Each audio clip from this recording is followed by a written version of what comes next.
Bismillahirrahmanirrahim. Wat-Tabrani wal Baihaqi an Abi Hurairah radhiyallahu an ma ubidallahu bi syai'in afdala min al-fiqh fid din wal faqihun wahidun ashaddu 'ala asyaitani min alfi 'abidin wa likulli syai'in imadun wa imadu hadzadin al-fiqh. Hadirin wal hadirat rahimakumullah, kita masih membahas kitab Syarah Irsyadul Ibad ila Sabilir Rasyad karangan Syekh Zainuddin bin Abdul Aziz bin Zainuddin Al-Maliyabari, masih dalam pembahasan tentang babul ilmi, bab yang membahas tentang ilmu. Yang belum niat i'tikaf, tolong niat i'tikaf di dalam hati dengan ucapan Bismillahirrahmanirrahim, aku niat i'tikaf selama berada di masjid ini sunnah karena Allah Ta'ala. Lalu lanjutkan dengan niat nuntut ilmu juga dalam hati dengan ucapan Bismillahirrahmanirrahim, aku niat nuntut ilmu malam hari ini karena Allah Ta'ala. Semoga Allah Subhanahu wa Ta'ala memberikan kepada kita ilmu yang berkah, ilmu yang mudah, ilmu yang manfaat dunia akhirat. Amin ya rabbal. Kita lanjutkan Bismillahirrahmanirrahim.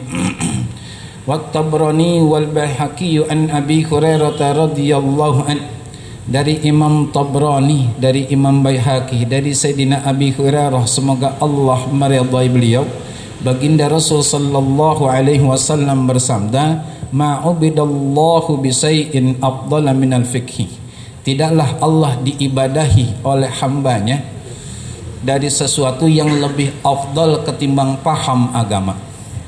Hadirin jamaah rahimakumullah, rukun Islam itu 5: syahadat, salat, zakat, puasa, haji, kan gitu.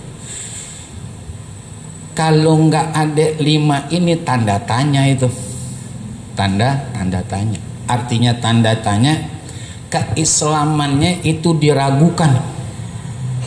Cuman maaf, kalau kita lihat di kehidupan sehari-hari, 5 rukun Islam ini belum kokoh benar untuk diri seorang muslim. Buktinya mana? Kan dulu dah di alam arwah Allah sudah bertanya kepada roh-roh yang ada, alastu bi rabbikum? Qalu bala syahidna. Para roh-roh kita dulu dah menjawab, iya ya Allah, engkau adalah Tuhan kami dan kami bersaksi akan hal tersebut. Oke.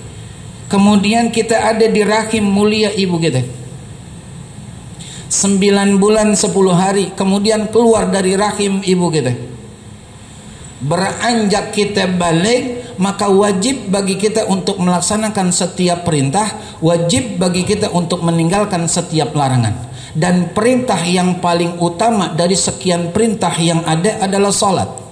Dalam doa iftitah ada kita sebutkan, kul inna salati wa nusuki wa mahyaya wa mamati lillahi rabbil. Sesungguhnya salatku, ibadahku, hidup dan matiku hanya untuk Allah. Maaf, enggak semuanya begitu. Padahal dia udah bersaksi. Artinya bersaksi, kalau bahasa kehidupan menurut saya adalah apapun yang Allah perintahkan harus aku kerjakan, apapun yang Allah larang harus aku tinggalkan.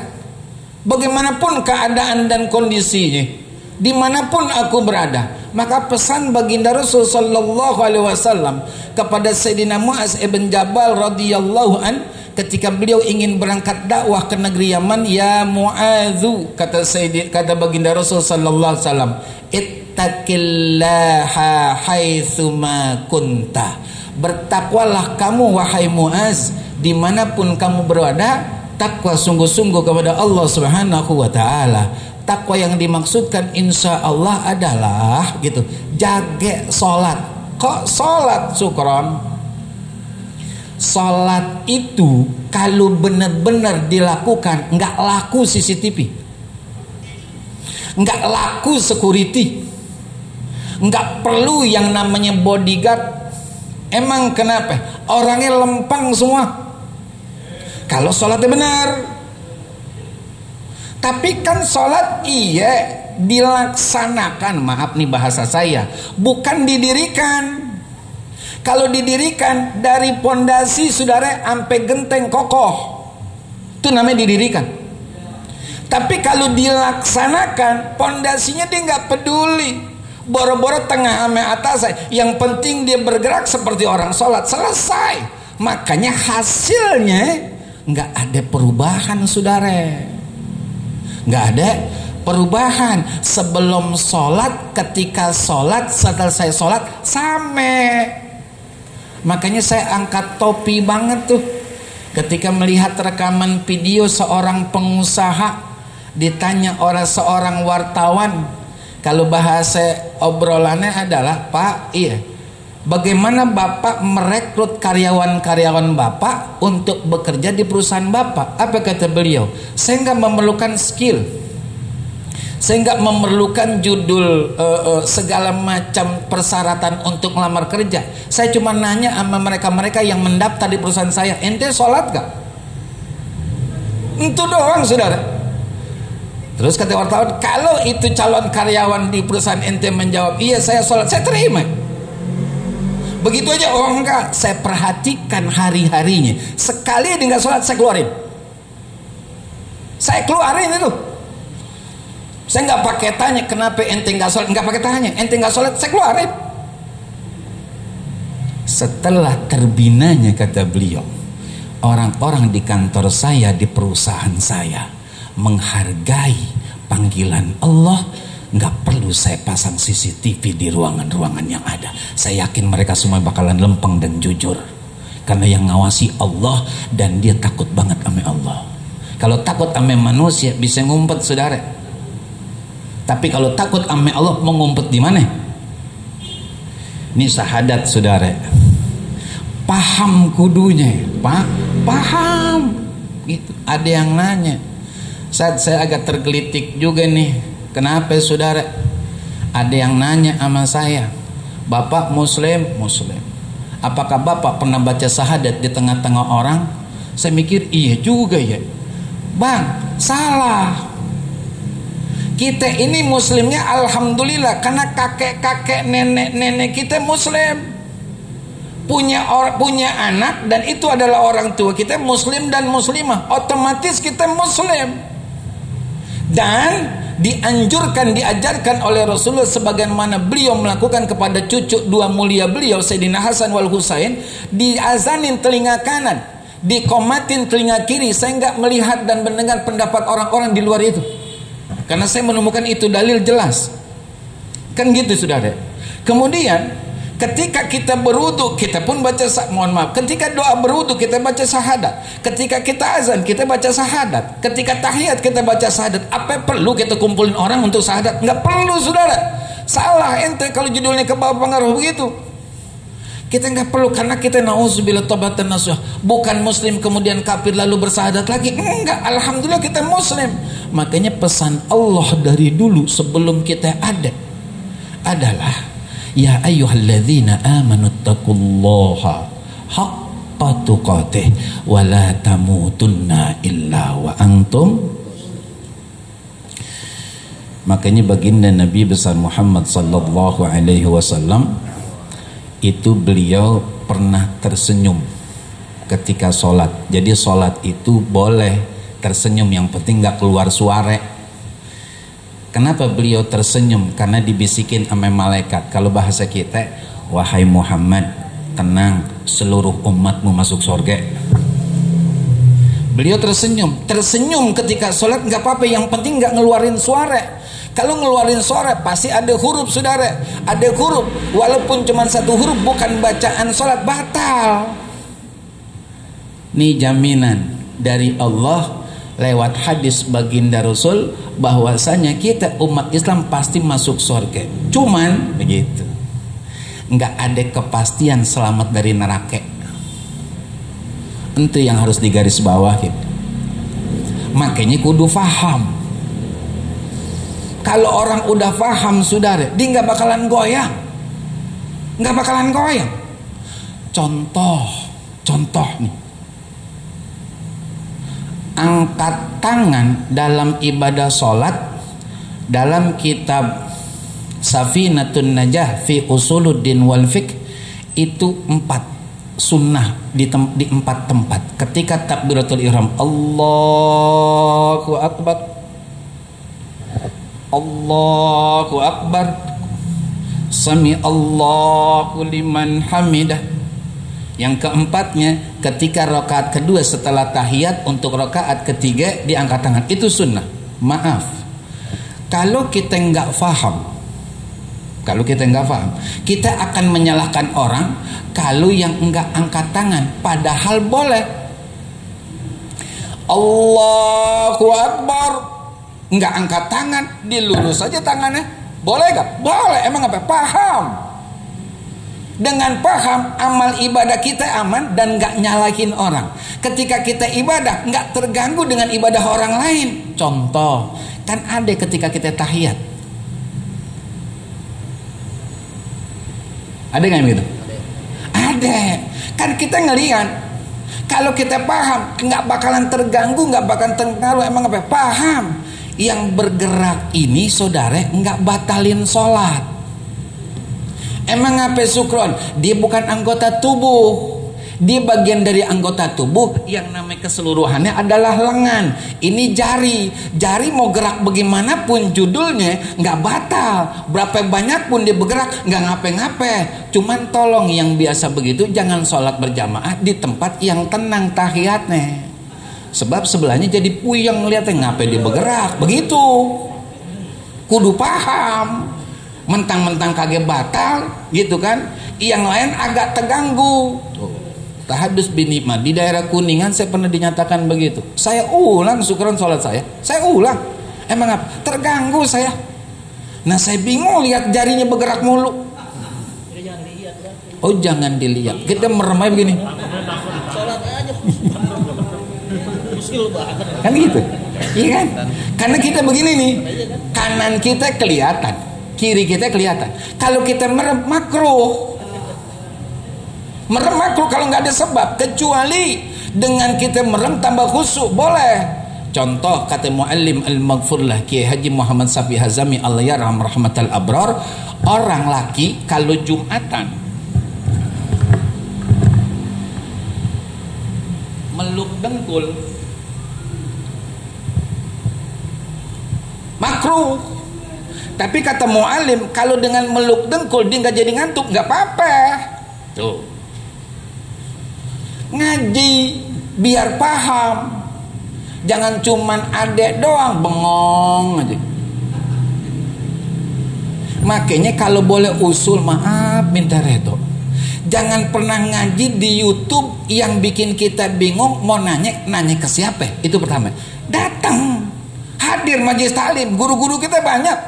Mau waktunya subuh ada, waktu duha ada, kajian zuhur ada, maghrib sampai isya ada, setelah isya ada. Mau yang mana? Semuanya kaget. Kan puyeng pala kita. Gurunya udah nyediain waktu, beliau udah mau tolaah di rumah, ibarat kata makanan tinggal nyuap, masih nggak mau juga. Itu satu, untuk supaya paham.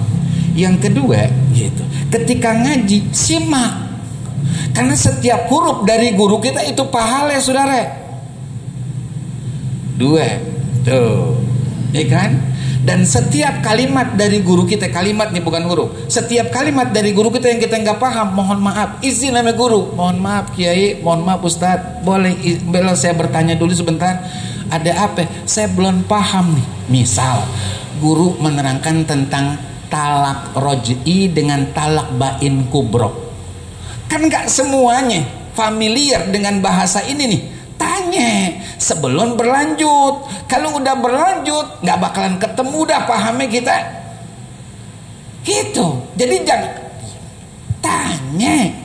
Kan gitu, pas'alu ahla dzikri in kuntum, tanya kata Allah. Bahkan kata Sayyidina Umar bin Khattab radhiyallahu an, as-su'alu nisful ilm. Pertanyaan itu nilainya setengah ilmu. Artinya dengan bertanya ilmu kita lengkap.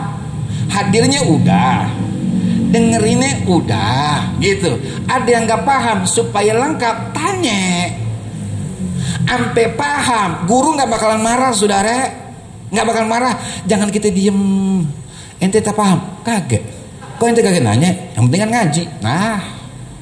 Nah kita nggak bawa tambahan ke rumah supaya ibadah kita sempurna. Itu yang bahaya, saudara. Contoh lagi, orang sholat berjamaah, kadang-kadang imamnya cepet, kan gitu. Yang namanya jamaah, yang penting ikut imam.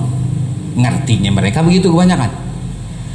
Allahu Akbar, imam iftitah Fatihah surah, makmum Allahu Akbar, baru banget gitu kan, belum selesai Fatihahnya imamnya ruku. Ini makmum Fatihahnya belum selesai ikut ruku.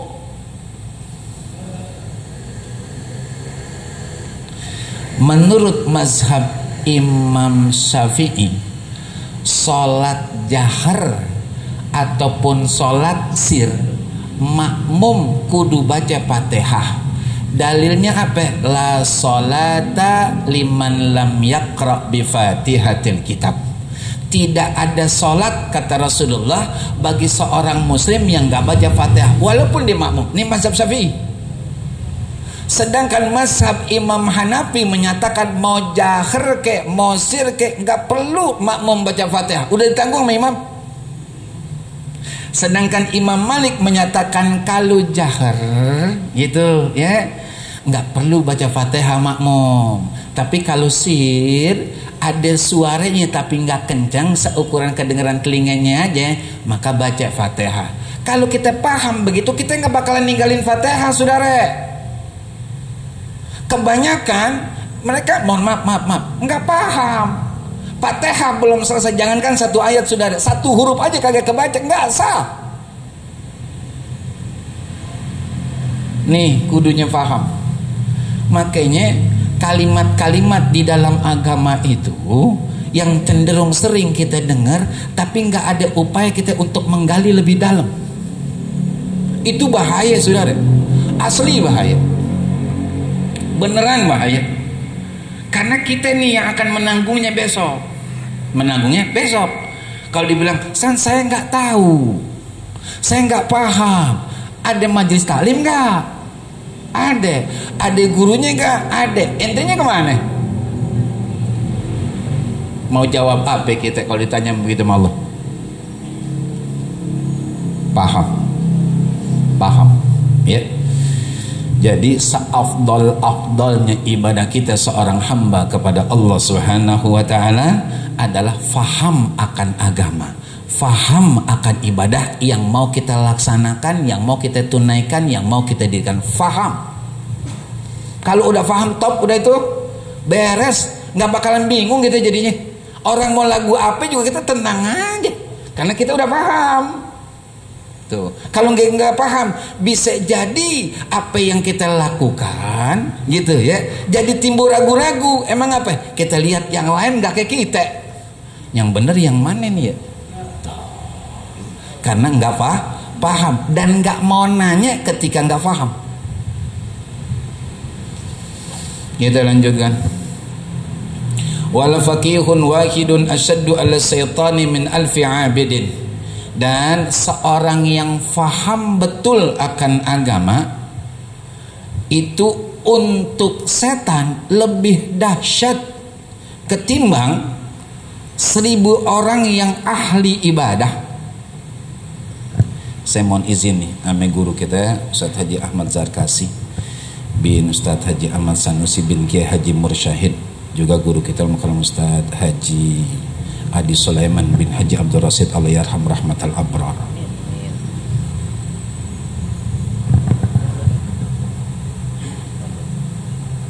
Biar kelihatan nama perempuan. Sujud itu anggotanya 7. Maksufah, kebuke. Itu bahasa Safinatun Najah, kebuke. Mana itu 7 anggota sujud? 1, 2, 3, 4, 5, 6, 7. Itu yang harus dipahami dulu. Yang kedua, yang tadinya di bawah berubah posisi di atas. Yang tadinya di atas berubah jadi di bawah. Apa itu yang tadinya di atas ke bawah? Ini di atas. Adanya di bawah. Maaf, ini bawah jadi di atas. Makanya sujud itu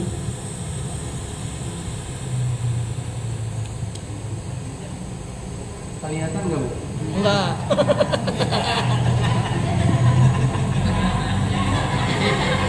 Maafin ya.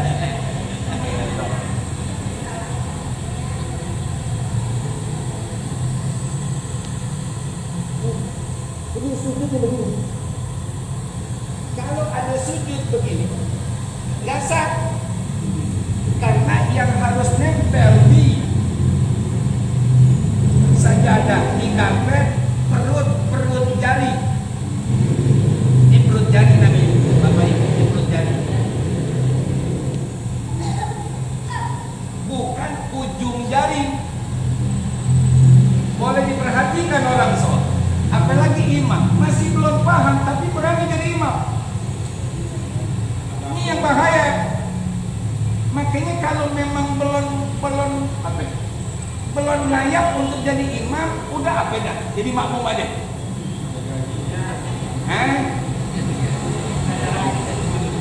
Biasanya kalau gaji di kang bakso kan, ada gajinya bang. Itu begitu. Itu tuh yang hampir sering terjadi. Yang kedua,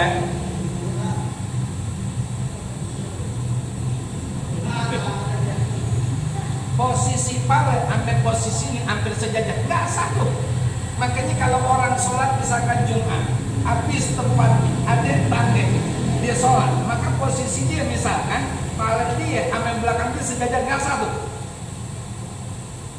Makanya orang yang sakit nggak bisa berdiri tegak.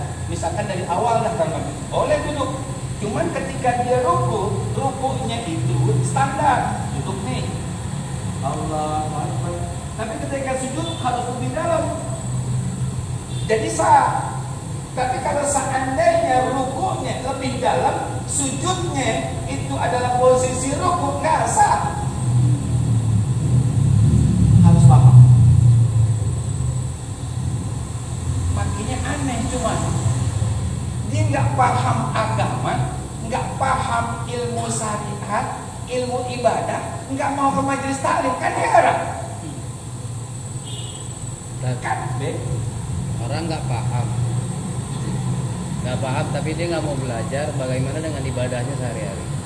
Kayak orang nggak paham tapi kemudian dia nggak belajar, maka besok dia terima itu konsekuensinya. Kan begitu, ada ungkapan al-jahilu la yu'ta. Alasan orang bodoh besok di akhirat di hadapan Allah nggak terima. Emang apa Allah nggak terima? Dia tinggal di daerah selatan, khususnya Kemang Bangka, yang banyak masjid, banyak taklim, banyak ulama, tapi dia nggak paham. Aneh. Nah, harus dinikmat. Saya kalau kemana misalkan acara ditanya dari mana saya? Bangka, Kemang. Oh, udangnya kiai, udangnya. Tapi masih ada yang nggak paham agama, kan aneh. Dia yang akan tanggung jawab besok di akhirat.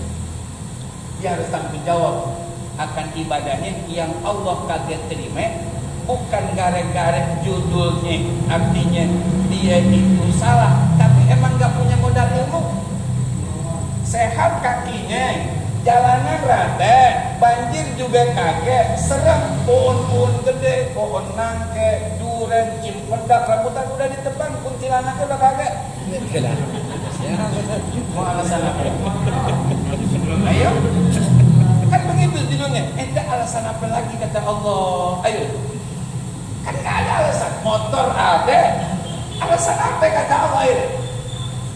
Makanya dalam sebuah firman Allah, "Maghurraka bi rabbikal jalil allazi khalaqaka fasawwaka fa'adala bi ayyi suratin ma syaa rakabaka." Kata Allah, hamba-hambaku, ngapa sih ente durhaka sama saya? Padahal kan saya, kata Allah, yang menciptakan kalian begitu indah dan seimbang sesuai dengan kehendak saya. Tinggal nikmatin doang, pakai buat nuntut ilmu, kan cakep. Sudah ada yang udah maafin, Pak. Kita datang dari rumah kita ke sini nih, belum ngapa-ngapain, maaf. Kalau kita mati, husnul khotimah sudah bersih dosa kita. Tapi ogah. Kalau ibu-ibu cuci gudang aja dah. Bapak-bapak nih, bapak dangdutan tahun depan. Padahal dosanya jelas. Yang namanya pasar, mau modern kayak mau tradisional kayak mau bersih kayak mau wangi mau becek kayak, kata Rasulullah itu tempat yang paling Allah benci. Sejelek-jeleknya tempat di dunia pasar. Tapi ibu-ibu demen, bapak-bapak dangdutan, sama aja berdua. Jadi tetap Bang Rahman, dia harus tanggung jawab besok dia back. Oh, tasawuf akhir. Guru kita nih, tanya tasawuf akhir bagaimana? Kita di dalam sholat ada dua bentuk duduk yang dianjurkan, yang disunahkan dan dapat pahala. Yang pertama duduk iftirash, yang kedua duduk tawarruk. Apa bedanya syukran? Kalau duduk iftirash itu duduk ketika kita posisinya duduk di antara dua sujud. Satu. Yang kedua ketika tahiyat awal. Yang ketiga ketika duduk istirahat dari rakaat pertama mau rakaat kedua sebelum bangun duduk dulu sebentar, duduk istirahat. Dan duduk ketika kita duduk terakhir tapi masih ada kerjaan untuk sujud sahwi, maka duduknya iftirash. Bentuknya kayak bagaimana syukran? Begini bentuk.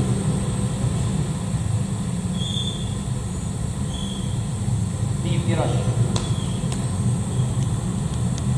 Jadi kaki kanan tegak tapi depannya neplek, kaki kiri ratakan.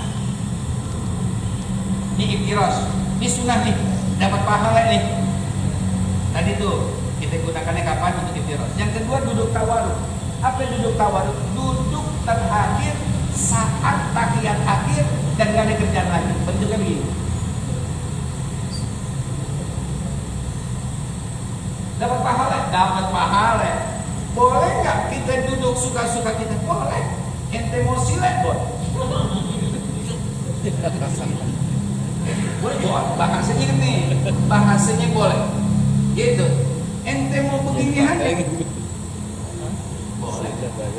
Hatta mohon maaf. Ente mau selonjoran boleh.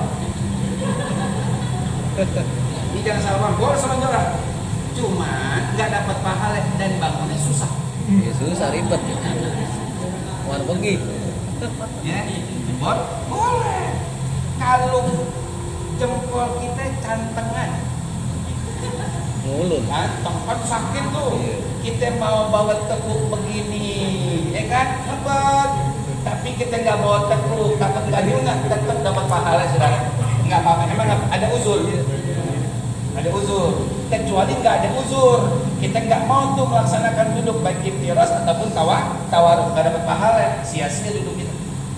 Ya, nggak ada ganjaran dari Allah Subhanahu. Begitu saudaraku. Ini yang pentingnya paham. Yang pentingnya paham, asli paham. Kita lihat lagi sekarang, bicara paham dulu. Saya mau nanya sama yang laki-laki. Laki-laki itu punya idah enggak? Kata Kakanda Ustaz Haji Adi Sulaiman bin Kiai Haji Abdul Rasid, enggak ada idahnya. Sepakat sama Ustaz Adi? Jangan. Jangan. Ustaz. Laki-laki ada idahnya enggak? Bek? Enggak kedengeran. Ragu. Ada enggak? Ragu-ragu nih kayak nano-nano nih. Ada asam, ada manis, ada ininya. Ada idahnya gak laki-laki? Nggak ada. Oke. Ibu nanya, laki-laki ada idahnya nggak? Nggak ada. Ada idahnya. Syukran ente ngarang, aneh nggak ngarang. Contoh. Tapi nauzubillah, ini ilmu insyaallah. Tapi bukan untuk berharap. Bila seorang suami menceraikan istrinya, talak 1 atau talak 2, yang disebut dalam kitab fikih tentang pernikahan namanya talak roj'i. Kalau bininya masih menstruasi, maka masa idah, masa tunggunya ada 3 kali suci. Kalau istrinya udah monopause alias gak menstruasi, maka masa idahnya 3 bulan. Bukan 3 kali suci karena udah monopause, udah gak head lagi. Oke. Selama itu suami menceraikan istrinya dan status cerainya adalah talak 1, talak 2, namanya talak roj'i yang boleh balik. Ini suami gak boleh nikah dulu dengan perempuan lain. Itu idahnya. Oh, donat. Oh iya. Ada idahnya. Kan laki-laki bawaannya mau gancang aja. Mana? Nah, laki-laki sono. Man pindah kemarin. Ada idahnya saudara. Kenapa ini sukun dikasih tahu? Biar laki-laki itu paham. Jangan mengatakan, kan saya udah cerai istri saya. Iya saudara, ente cerai ini tuh istri masih dalam batas cerai yang boleh balik. Namanya tak cerai talak roj'i. Dan tunggu dulu masa idahnya. Kalau habis 3 kali suci atau habis 3 bulan ente gak mau balik, kemudian ente mau nikah, monggo. Dan ingat nih para laki, ingat nih. Siap. Kalau bukan di sini nih, jauh. Nauzubillah, jangan di sini. Bila ada seorang suami menceraikan istrinya, talak 1 kah atau talak 2, dia masih wajib menafkahi istrinya, kan dia masih istrinya. Jangan asal-asal nih, bang, beli sayur bang, beli sayur, saya udah cerai kamu, beli sayur lagi nafkah, udah nggak wajib, ngaji. Itu dosa itu saudara. Karena dari 5 kewajiban suami kepada istrinya, dan itu hak sini salah satunya adalah ngasih nafkah yang halal. Dan dia masih istri ente saudara, masih istri ente dia saudara, nggak boleh begitu. Masih ada ikatan, kecuali mohon maaf udah talak 3, namanya bain kubro, otomatis ente udah bukan suaminya lagi, dan dia itu perempuan bukan bini ente lagi. Ada tamu datang ke rumah, nanya, awalnya lewat WA telepon, ada datang ke rumah Buya, nanya, Zan ada di rumah? Ada, insya Allah ntar habis asar dah, insya Allah ya, kita mau ke rumah. Datang ke rumah. Intinya beliau ini pasangan muda, kemudian terjadi keributan yang cukup lumayan parah dan dahsyat gitu. Dan ini laki-laki sudah mengucapkan 3 kali. Dia datang ke rumah dengan harapan ada solusi. Saya nanya tuh, maaf nih bang, bukan saya mau kepo, mau intervensi, enggak, tapi insya Allah kita bicara kebaikan dan bicara agama. Abang benar ngucapin cerai kepada istri? Iya Pak Ustadz. Berapa kali bang saya ingat abang? Saya lupa dah sadah. Saya lagi emosi. Tetangganya dengar. Kata tetangga, saat saya ikut kemari emang diajak sama dia untuk sebagai saksi. Seingat saya saat lebih dari 3 kali. Lebih dari 3 kali. Yakin ente saudara? Untuk dia saya lupa. Tapi kata tetangga saya tuh tadi lebih dari 3 kali. Saya bilang mohon maaf saudara, saya nggak bisa bantu. Tapi saya cuma bisa menjelaskan ente udah bukan suami istri lagi. Jangankan mohon maaf, jangankan judulnya hubungan, ente boncengan aja istilahnya haram udah, karena bukan bini ente dan ente bukan suaminya, haram itu dah. Haram. Cuman saya bilang, walaupun hubungan suami istri sudah lepas, tapi silaturahim dan persaudaraan jangan sampai lepas. Saya bilang, saling minta redho, jangan ninggalin sisa dosa. ya kan, sama siapapun termasuk ame bekas pasangan hidup. Minta maaf, minta redha, pulang mereka, nggak bisa disatukan. Ini peringatan tuh. Apa peringatannya? Tolong kalau mau nikah sowan dulu ke guru, biar tahu nih laki-laki tugasnya apa, mestinya bagaimana. Perempuan juga begitu, datang ke rumah ustazah, tanya, saya ini mau nikah insya Allah ustazah bulan depan, kira-kira untuk menjadi seorang istri yang baik menurut Allah dan menurut Rasulullah itu bagaimana? Begitu. Ini undangan doang dibagusin sama souvenir, makanan dibuat enak, yang diundang orang kaya, masalah perjalanan rumah tangganya nggak dipikirin, tuh yang bahaya. Jangan begitu, modalin dulu akan kehidupan rumah tangga kita dengan ilmu sebelum nikah. Jadi bini enak, laki tenang.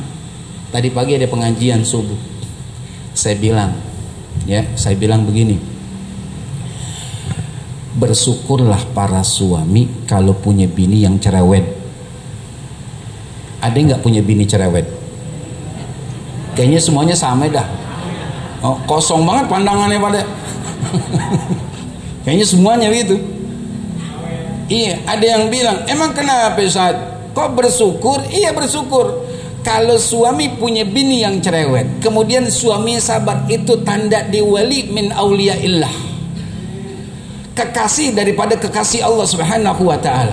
Karena emang semuanya ketimpaan kita laki dari bininya. Mau jalan kundangan, kata bininya, bang angkatin dulu jemuran, kan yang namanya hujan tiba-tiba bang, kaget neng, penter. Pas mau pulang deres di sono, ternyata di tempat tinggal dia pun emang lebat hujannya. Pas pulang orang kata apa bang, nggak ngerti sih dibilangin, no repek lagi no baju no, tuh ini kan kotor lagi no baju no, nggak ngerti sih, udah tua jadi bilang kagak ngerti banget sih. Ketibanan lagi gitu. Sabar, enak punya bini cerewet. Ya beneran, ngelatih kesabaran kita. Enak punya bini cerewet. Iya, bawa dah ke sumur tua. Ya, saya bener bu, bawa ke sumur tua dah. Iya, setannya yang pindah dari sumur tua. Saking cerewet. Iya, setan aja kagak kuat, bagaimana laki? Sabar nih tuh ya.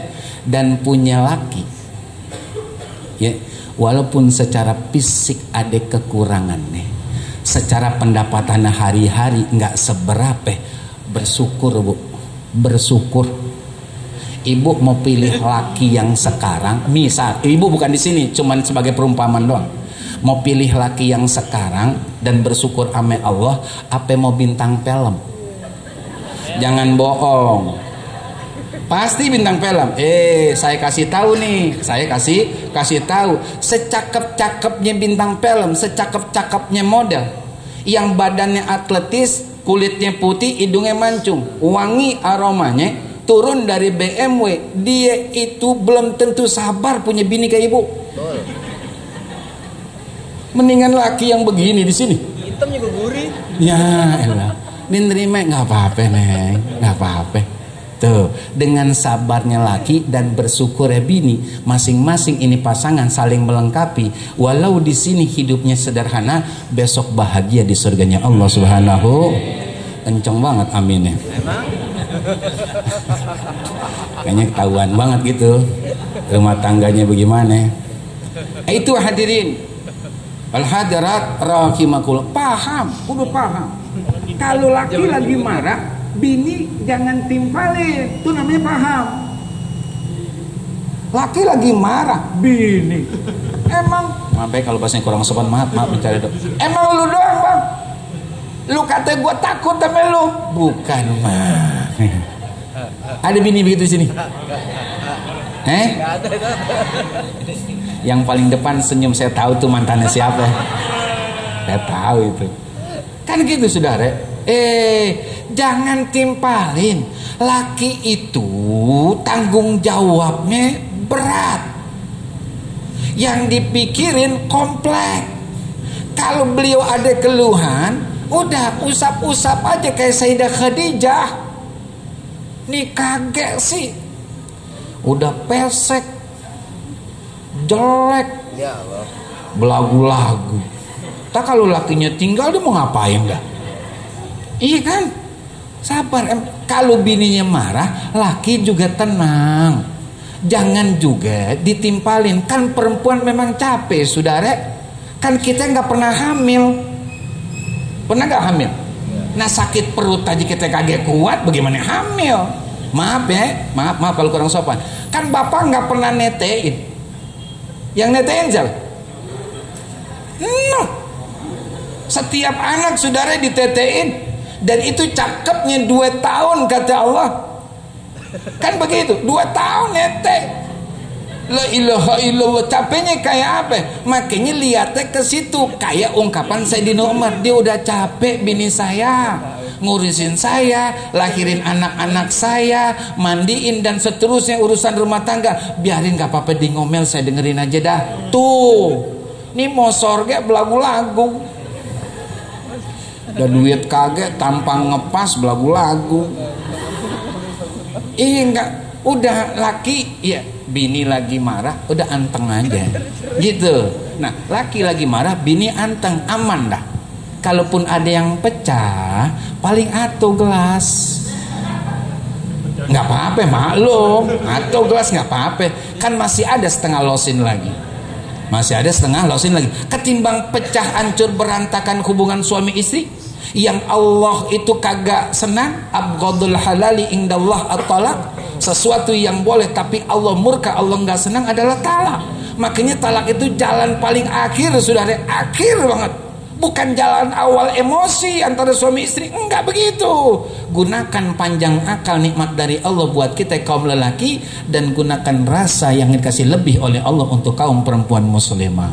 Aman jadi rumah tangga kita, insya Allah. Hadirin jamaah rahimakumullah. Udah masuk waktu isya, kita baca Fatihah. Baik, mohon maaf. Terima kasih kepada guru kita yang telah menyampaikan kajiannya. Mohon maaf sebelum kita baca doa, ada maklumat yang ingin kami sampaikan. Yang pertama, alhamdulillah pada malam hari ini kembali kita mendapat kiriman paket 80 paket nasi kotak dari Bapak Haji Erwin Yudiardi sekeluarga untuk Pak jamaah yang hadir pada malam hari ini. Mudah-mudahan hajat dan niat Bapak Erwin melalui sedekah yang beliau sampaikan ini dikabul oleh Allah Subhanahu wa taala. Kemudian yang kedua, pengurus Masjid Rel Abidin kembali menyediakan layanan fasilitas ibadah kurban bagi para jamaah yang ingin ikut atau andil pada kesempatan kurban tahun 1456 Hijriah ini, baik itu untuk hewan perorangan ataupun kolektif atau andilan. Untuk besaran kurban kolektif ialah berjumlah 3.600.000 per jiwa. Informasi lebih lanjut silakan menghubungi Bapak Ahmad Syarifuddin dan Bapak Miun. Kemudian yang ketiga, kembali kita mohonkan doa bagi yang kurang sehat sehingga belum bisa hadir pada kesempatan malam hari ini, antara lain Bapak Andi Sonet, jamaah kita dari Kuningan yang biasa hadir di masjid kita, dan jamaah-jamaah yang lain dan keluarga kita mungkin yang pada saat ini atau malam ini diuji oleh Allah Subhanahu wa taala dengan sakit. Mudah-mudahan mereka yang diberi ujian oleh Allah berupa dengan sakit, Allah segera angkat penyakitnya, Allah sembuhkan sembuhan yang sempurna, dan Allah berikan kembali untuk bisa beribadah kepada Allah Subhanahu wa taala. Ini saja kami sampaikan. Untuk Al-Fatihahnya kami mohonkan kepada guru kita Kiai Haji Syukran Maun bin Abuya KJ Anwar Muhammad. Fadhil.